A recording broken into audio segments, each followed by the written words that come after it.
So we must do two things, two great things together to encompass that enormous new view that lies before us, but to encompass it within the framework of science, to see it within the whole categorical framework of science, and to see that these two are not separate, but that they are wedded.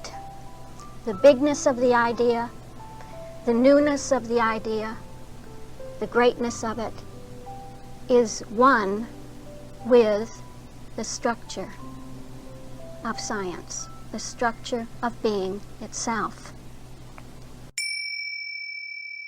We went from A to D. Because A reminded me of D.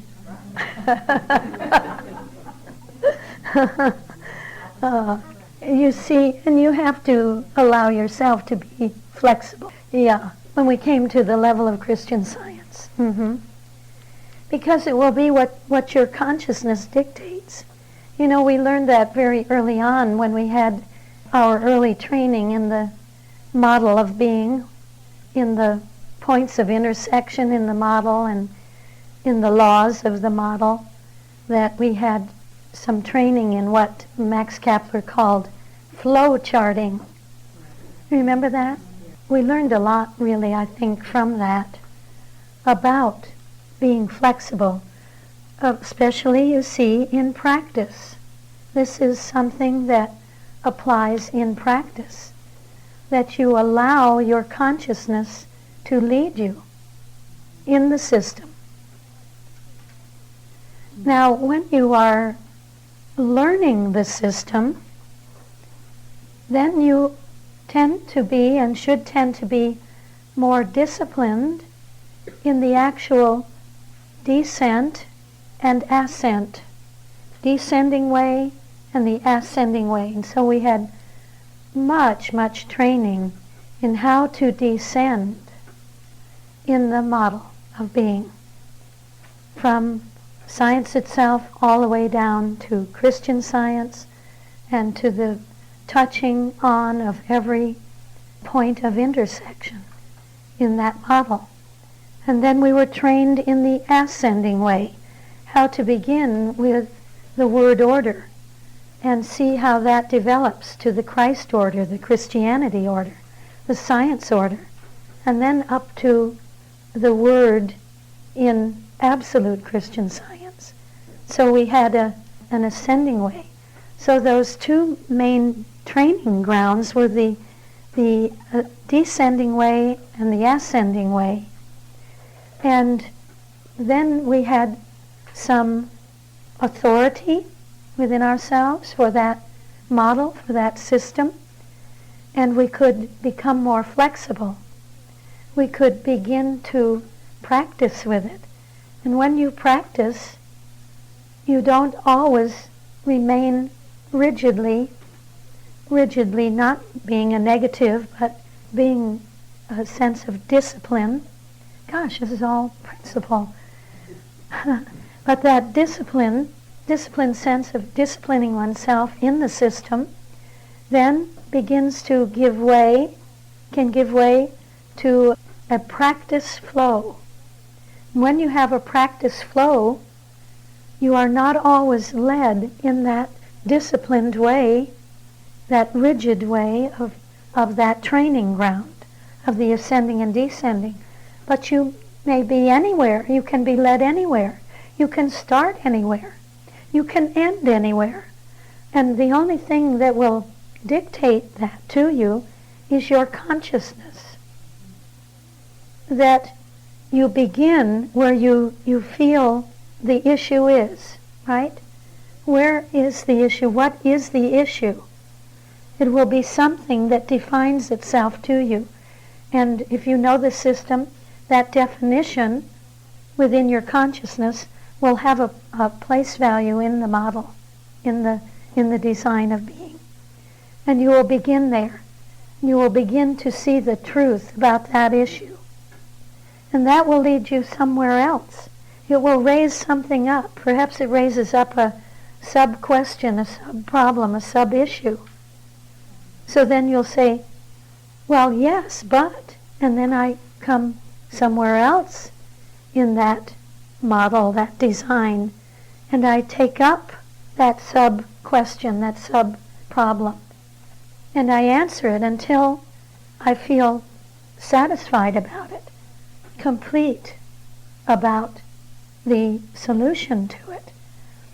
And then that may lead me somewhere else, you see. So I may flow quite a bit, and in different ways. I don't have to stay on one level. I don't have to stay in one of the aspects of the calculus. I can be anywhere, knowing that I'm flowing within the whole, within the infinitude of the whole range of the system. So this is what we called at the time flow charting. One doesn't hear much about it anymore, but it's something that presumably we all do when we practice. We do it naturally, quite naturally, really. When we're giving, so to say, giving a treatment, that we follow the impulses, the instincts within consciousness to follow a spiritual line, a spiritual thread that may be multidimensional, or it can take any form. But it's specific. What you are really being conscious of is the specific truth. And that specific truth is dealing with the specific error in the situation. So, in a way, that's what we did here, but we didn't have any problem in mind. I just felt, well, there's some kind of a natural relationship between what's breaking in on me at A and the counterfeit of that influx of A is working on D, And now I can see, how is it working on D, and I have to look at B to understand that. Yes, you see that spiritual power, for instance, never pardons personal sense. It won't pardon the belief in material knowledge. Actually, it doesn't pardon anything on D.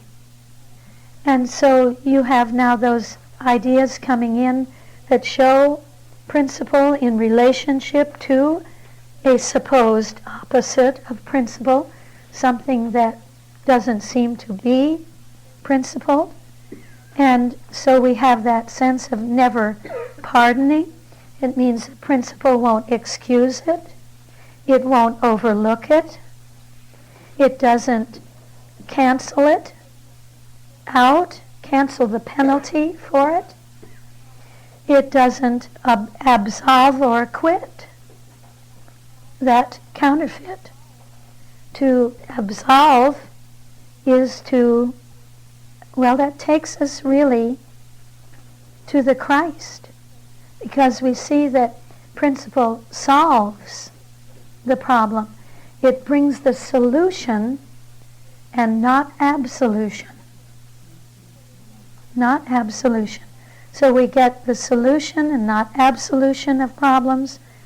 To absolve is to remit, is a remission, you see, of sins or penalty. That's what you get in religion. Oh, you are absolved. Go, my son, and sin no more till you get out in the hall. So it's a personal sense that would absolve and say, well, that's all right. I'm going to let it go this time. But don't do it again. You see, but it requires the solving of the problem, the correcting of it by a principle, by the system, by science. We can't really ever get away with anything that is not lined up with principle. It just doesn't work. It doesn't work in any science, actually. I mean, if you think of the science as small s, try it in mathematics. Huh? You never get the word back that it's all right. You know, it's all right to make the mistake this time, but don't do it again. It has to be corrected, you see, by science, by the science. And so that's what principle is doing as the Christ, solving.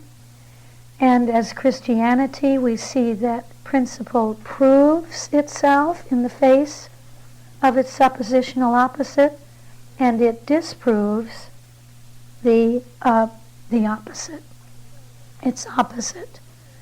So to prove itself is to demonstrate itself to be a fact in the situation, to demonstrate itself to be as claimed. That's what we mean by to prove. And so we see that from the standpoint of science, science says, so how do I see this relationship between principle and its supposed opposite? Well, I see that I demonstrate myself. The principle is demonstrated right in the face of that supposed error. Principle demonstrates principle. And you see how that term demonstration comes up again and again. In many different ways. Because even to prove is to demonstrate itself. And so coming out of that whole process of the dealing with the claim of that which is not principle, we see that something is raised up within us that is higher, better. This is true after any experience that we work out through science, that we get a greater and greater degree of what we see there in the word impersonality, that we become more impersonal. Isn't that true? As we go on in science and work on the basis of science, it makes us more impersonal. Impersonality. In the Christ, you see that it makes us obedient, that we want to be lined up with that impersonal principle, to be obedient to it, to serve it, so to say, to serve under it. To be a servant to principle is to be in obedience, to be disciplined by science, by principle. Thinking of that in mind, I think we had the willing disciple. The willing disciple. The accentuation being on the willingness to be a disciple. Here it would be a sense of the disciple as that quality within us, that willingness within us to be disciplined. Can you see that the difference between those two? So it is raising up in us the operation of principle. We saw in divine science the ever operation of principle in its idea. And here we see that when that is reflected within us, that it is that we want to co-operate with principle. It makes us cooperative. It doesn't mean that we go around being goody-goody, cooperating with everyone, everything that they say and want us to do, whatever anybody wants you to do. You cooperate and think this is a quality of principle within me to be cooperative, that have the spirit of cooperation. It isn't. Because if I cooperate with principle, if I cooperate with that system, it may make me just a holy terror in the world. It may make me look uncooperative. Believe me, I've been in those shoes, where you look exactly like the opposite, that you're not being cooperative. You aren't going along with the group, with the organization, you see, with the system. Join the system, you know? But it's not the system. And it's the system that we must cooperate with, and not another system. Because if we cooperate with the divine system of reference, that will make us do everything rightly, every other aspect of our lives. In every aspect of our lives, we will operate rightly, correctly, no matter what it makes us do. Okay? You see? And what we do may bring absolute reform to the human system. Does that make sense? Good. So we come to Christianity, and we have two ideas there, two terms, two characteristics of our makeup as it is coined by principle, and we are becoming principle-like. It makes us honest. And it makes us want to be honest in any given situation. It makes us loyal in any given situation. And so this means, of course, that I am loyal to someone, something, some organization. Is that what it means? No. No. It means that I am loyal to principle. To be loyal is to be faithful to persons, ideals, etc., that one is obligated to and obligated to defend or support. That's the ordinary sense of loyalty. So you often hear about Christian Scientists wanting to be loyal to the Mother Church, or loyal to the local church, or loyal to their teacher, or loyal to their practitioner, because it's been personalized. I want to be loyal to science, be loyal to the system, be loyal to principle, capital P, and not to people, not to personalities. Isn't that true? Yes. And so in the light of science, in the calculus, we see that what is being raised up is something very high.